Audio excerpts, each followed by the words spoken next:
జై శ్రీరామ్. అందరికి నమస్కారం. చిన్న కథ, మంచి సందేశం.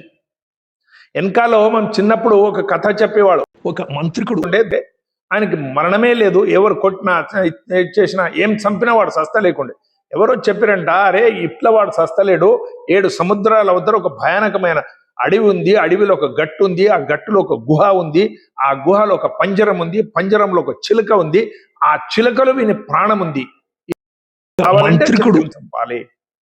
ఈ కథ ఎందుకు చెప్పాల్సి వచ్చిందంటే, మోదీ గారు ఎక్కడ చూసినా గెలిచేది గెలిచేది గెలిచేది గెలిచేది. ఎన్ని ప్రయత్నం చేసినా, ఎన్ని తిట్టినా, ఎన్ని కొట్టినా, ఏం చేసినా ఆయన ఏది లేనట్టు చరైతి చరైతి చరైతి నడుస్తున్నాడు. ప్రపంచానికి ఈరోజు మార్గదర్శనం చేసి అంత ఎదిగిండు. ప్రపంచం గురు అని భారత్ని ఈరోజు వైభవంగా అందరూ చూస్తున్నారు. దేశంలో 80% బీజేపీలో ఉంది. కాంగ్రెస్ ముక్త్ భారత్ 80% చేసేసిండు. ఎక్కడ నిలబడినా గెలుస్తున్నాడు. ఇది ఆయన శక్తి. ఎక్కడుంది అంటే నైతిక బల, ఆయనలో ఉన్న ప్రామాణికత, ఆయనలో ఉన్న సేవా మనోభావన, ఆయనలో ఉన్న 18 గంటలు దేశం కొరకు పనిచేసే ప్రవృత్తి. ఇవి ఎంతవరకు ఉంటావో అంతవరకు మనకంతా లాభమే ఉంటుంది. ఎక్కడ చూసినా మోదీ పేరు మీద గెలిచిపోతాం. మా ఊరు పక్కల ఒక చిన్న ఊరుంది, అక్కడ పోయి 4-5 ఓట్లు కూడా రావు బీజేపీకి. 2-3 సార్లు అయినా అక్కడ బీజేపీ హైయెస్ట్ వస్తుంది. ఎంపీ ఎలక్షన్ వచ్చినప్పుడు highest BJP, second Congress, third TRS ఉంటుంది. నేను అడిగాను వాళ్ళకి, ఏమయ్యా మీరు, మేమైతే ఎవరు చెప్పలేదు, మీరు ఎవరు బీజేపీ మెంబర్స్ కాదు, ఎందుకు ఇంత హైయెస్ట్ బీజేపీ మీ ఊళ్ళో వస్తుంది అంటే, సార్ మా యోగి మోదీ కొరకు మేము ప్రాణమిస్తాం. మోదీ అంటే వివేకానందుడు అవతారం, మోదీ అంటే ఒక భగవత్ స్వరూపం, మోదీ అంటేనే అంత మాకు ప్రాణం, పంచ ప్రాణం. అందుకొరకు మేము అంత, మా ఇంట్లో అందరూ మోదీ, సెంట్రల్ ఎలక్షన్ వస్తే మేము మోదీ కోటేసేస్తాం. చూడండి, ఈ మోదీ యోగి ఒక చమత్కారం.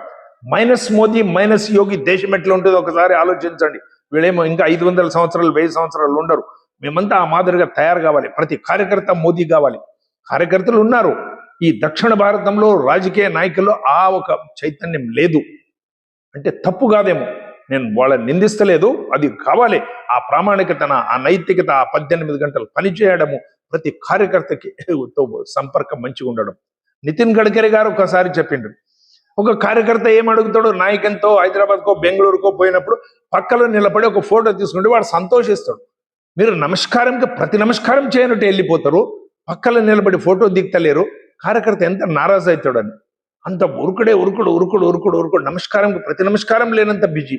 ఇది కావద్దు. మన నాయకులు ఎట్లా ఉండరంటే, ఖుషబాబు ఠాకరే రాష్ట్రీయ అధ్యక్షులు ఉన్నప్పుడు ఎవరో బీజేపీ ఆఫీసుకి పోయినారు. సార్ మేము ఆ రాష్ట్రీయ అధ్యక్షుని కలవాలి.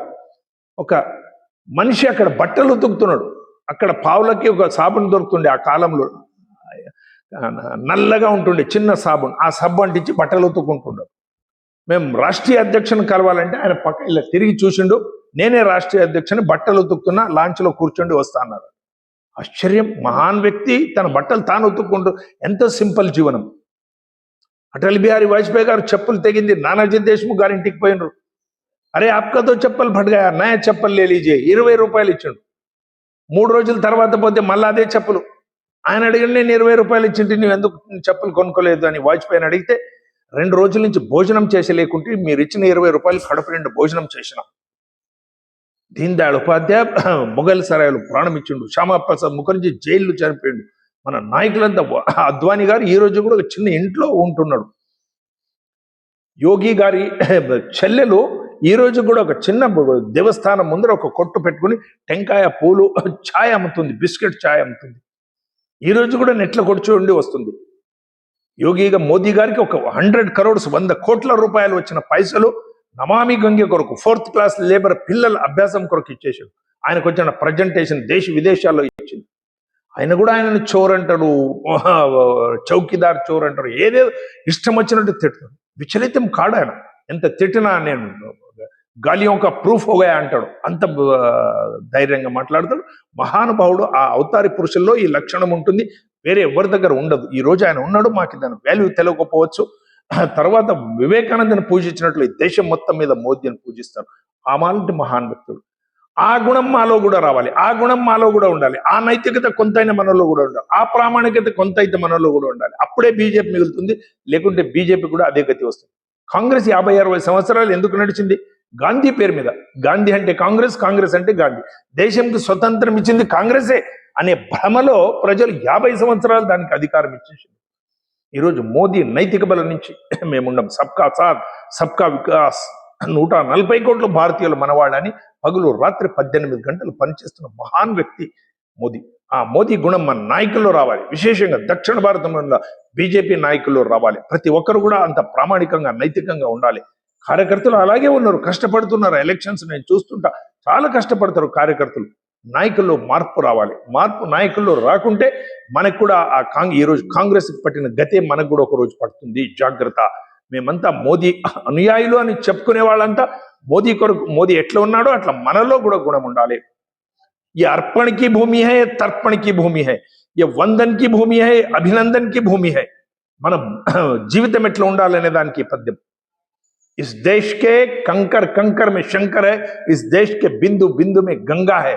हम मरेंगे तो इस देश के लिए, हम जिएंगे तो इस देश के लिए. यदि हम मरने के बाद भी हमारी अस्थियों को गंगा में बहते हुए हमारी अस्थियों को कोई कान लगा के सुनेगा तो एक ही आवाज आएगा, भारत माता की जय, భారత్ మాతాకి జై. ఇది మన జీవితం గురి కావాలి. ఇది వాజ్పేయి గారు చెప్పిన కవిత. అలాంటి మహానుభావులు మనకు దేశం గురించి మొదటి ఆలోచన చేయండి. మొదటి ప్రథమంగా దేశం. దేశం మిగిలితే ధర్మం మిగులుతుంది, దేశం మిగిలితే మందిరాలు మిగులుతాయి, దేశం మిగిలితే మన నాయకులు మిగులుతారు. కాబట్టి దేశం ప్రథమం, దాని కొరకు ప్రేమించండి, దాన్ని పనిచేయండి అని వాజ్పేయి గారు పార్లమెంట్లో చెప్పిన పాటలు ఇవన్నీ మేము జ్ఞాపకం పెట్టుకోవాలి. ఒక ఆమె ఏదో హాస్యంలో చెప్తుంటారు, इस देश के 2 गज जमीन के लिए मर गए, वोट के लिए मर गए, नोट के लिए मर गए, अनेक इसके लिए चोरी चपेट के लिए मर गए. अगर भगत सिंह जिंदा हो तो कहते राजगुरु से, राजगुरु हम किस कमीनों के लिए मर गए. ఎలాంటి వాళ్ళు ఈరోజు దేశ భ్రష్టులు ఈరోజు దేశంలో తిరుగుతున్నారు. ఎందువరకు మేము ప్రాణం ఇచ్చినని భగత్ సింగ్ కూడా సిగ్గుపడుతుండేనంట. ఆ కవిత సారాంశం. మేము అట్లా కాకుండా మనకి ప్రథమంగా దేశం, మీరందరూ యూత్స్ దేశం కొరకు ఆలోచించండి. రాజకీయ నాయకుల్లో పరివర్తన రావాలి, వస్తేనే మేము మిగులుతాం, లేకుంటే సర్వనాశనం అయిపోతాం. బీజేపీ మైనస్ యోగి మైనస్ మోదీ, బీజేపీ గతి లేదు. కాబట్టి మోదీ యోగి ప్రతి గ్రామంలో, ప్రతి కార్యకర్తలు, ప్రతి తాలూకా, ప్రతి జిల్లా, ప్రతి స్టేట్లో తయారు కావాలి. భారత్ మాతాకి జై. అందరికీ నమస్కారం.